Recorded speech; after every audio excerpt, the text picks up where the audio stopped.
Faisait beau en fin de semaine, hein, et dans certains secteurs, il y avait des ventes de garage. C'est un phénomène qui demeure populaire, mais de nos jours, ça passe surtout par les sites de revente. J'en discute ce soir avec notre collaborateur Jean-Sébastien Jutras, qui est planificateur financier et formateur à l'Astuce Formation.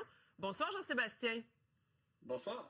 On peut avoir l'impression que c'est un marché qui est marginal, mais quand on s'y attarde un peu, on se rend compte quand même que le seconde main, c'est une question de gros chiffres quand on finit par additionner là, toutes les petites transactions.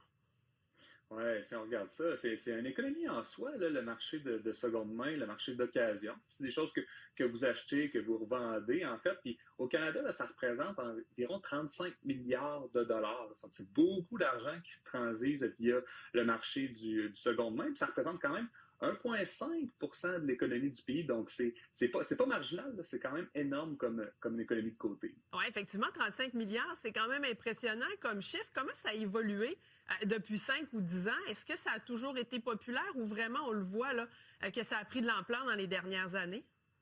Ben, historiquement, on sait que le marché du seconde main existe depuis toujours. On n'a qu'à penser au marché aux puces qui existe depuis longtemps, les petites annonces clashées dans les journaux, en fait. Mais où que ça allait exploser? Puisqu'on recule de 10 ans, c'est à peu près 25 milliards. Donc, quand même une augmentation de tout ça.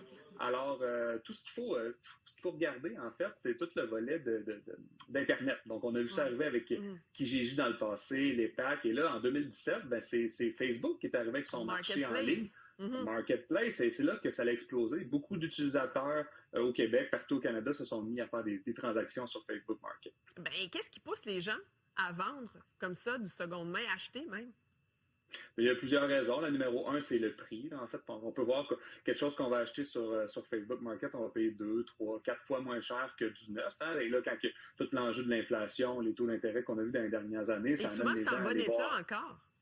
Oui, tout à fait. Hein? Puis c'est la deuxième raison, c'est ça, c'est tout l'aspect écologique. Donc, on récupère des trucs au lieu de les jeter. Ça a une valeur. Donc, des fois, on ne se rend pas compte, on achète quelque chose, mais il y a une valeur résiduelle à ça. Donc, tout simplement, il faut le revendre.